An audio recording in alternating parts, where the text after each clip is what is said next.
Welcome to the CenterPoint Pulse. My name is Cameron and this is Grant. And today we're trying to give you 5 minutes of what's going on in the financial markets today. Now, let me just start off with what's dominating the headlines today. NVIDIA has surpassed $5 trillion in market cap. To put that in perspective, that is bigger than most GDPs, nominal GDPs of most of the countries in the world. We're talking about India, we're talking about UK and Japan combined. The only other countries that it doesn't surpass yet is US and China. To put that in perspective also is that NVIDIA is 60% of US GDP. Yeah. Now, a lot of this is happening because of what's going on with all these deals that, that come out with other companies such as Microsoft. We're talking about Amazon with $38 billion with OpenAI, which in turn, NVIDIA are essentially the brains of AI, right? So if you're going to train and run LLM models or AI models, you're going to have to train them on NVIDIA's chips. So that's where Cameron was talking about. It's really just ballooned their valuation. Think about Apple too.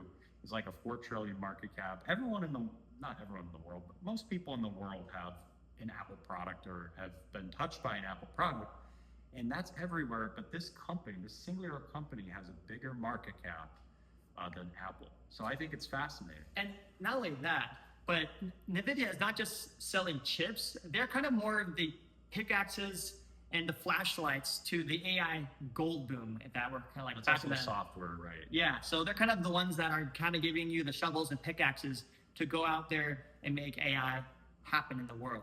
Now, I think it's all interesting with all the headlines that's happening with AI, but I kind of want to reverse a little bit and talk about the other side of things and talk about more of our consumer staples. I think Grant has some good points on this. Yeah, we kind of have some trackers that I look at, and it's really where we are in the market is you really want to be seeing, if you're a bull, you want to be seeing the consumer discretionary stocks break out relative to the consumer staples. So all it means is that it's just investors are really shying defensive companies and they're not allocating money, because think of when there's a lot of recession fears or slowdown fears, then investors will traditionally they'll run to the consumer staple stocks. These are think of like your Cloroxes, your toothpaste, your Arm & Hammer, baking soda, things that go in grocery stores, the essential goods.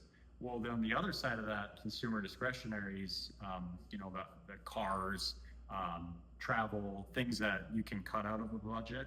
So we want to be seeing the consumer discretionary do better than the consumer staples. The consumer staples stocks have really had a really rough year. So I think that's notable because part of that is because of the tight credit conditions, sticky inflation. Yeah, I mean, there's a lot of stuff that goes into that. And also the consumer staples, to begin with, those are companies that don't have very high margins. You think if you have to, and also tariffs also affect a lot of those products. So I think there's reasons to that slowdown, but I think,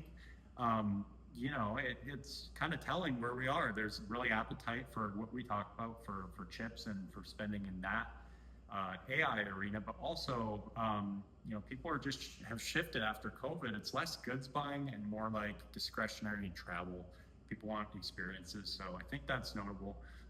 Also, I was going to talk a little bit about, and I don't want to overcomplicate this because I know it's very easily, overcomplicated, the plumbing in the banking system. So usually you have the SOFR, what's called a SOFR over Fed funds spread. So the SOFR and the federal funds rates should be about at what each other's yielding. So the federal funds rate is what the Federal Reserve controls through overnight, their rate. But the SOFR is essentially what banks lend to each other. And so if you see the SOFR rise much above the federal funds rate, that can signal stress in the banking system. And really what that's saying is, it means banks and dealers they're needing dollars and they're willing to pay a premium over the Fed funds rate. And so when you see that, it kind of signals stresses in the banking system. Or I'm not trying to sound the alarm bell about liquidity in the system, but it means things are getting pretty illiquid, because essentially if the Fed doesn't, if they don't plug that hole or fix it eventually, it can bleed into the U.S. Treasury system and affect yields there, and that's something they don't want. So I think it's something to keep an eye on. And those dislocations, they can metastasize and we saw this in 2019 when the repo blew out, and I think the Fed had to go in with 10 billion of liquidity. So, and talk about liquidity just real quick. Yeah. I think today marks the 61st day of the government shutdown. We spent about 61 days. 61 days. Yeah. And and they spent about 600 million? 600 billion. Sorry, not Put a billion. B, yeah. Not million, sorry. 600 billion.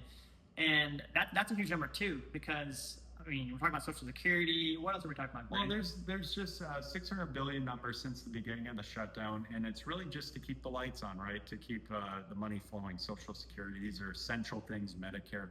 So you can't really turn those off, right? Yeah. But there's other spending that happens that is really getting delayed, or I guess postponed until the government opens back up, and then we'll see even more spending. So, and I think one of the other things is going to flow. Well, yeah, but the other thing is we're getting into the holiday season, so a lot of people like to travel, and there's a lot going on. You're going to see a lot of delays during Thanksgiving. Oh, and the shutdown definitely affects cancellations for airline flights.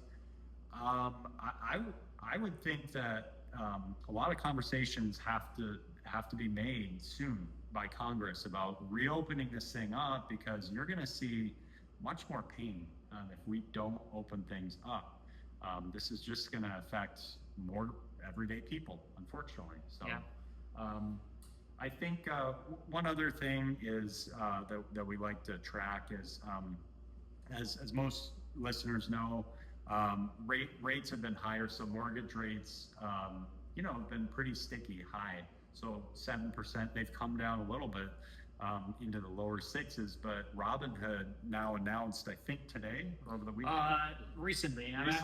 Recently. So Robinhood Gold members, which is basically their paid platform. It's like $5 or something like that a month, and you get the gold membership. But they make you feel like you're. Yeah, it's definitely that Amex level. Yeah, but they came out saying you can now, if you're a gold member, you can get a mortgage, and they partner with a bank, and you can get a mortgage if you're a gold member, and it's usually like 0.5 to 0.75% off of normal mortgage rates. So you can save a lot of money with them. I thought that was very notable, because we're in a system that hasn't been disrupted like the traditional mortgage banking and financial system. So Robinhood is a company that's fascinating. They're getting into sports betting and other stuff as well.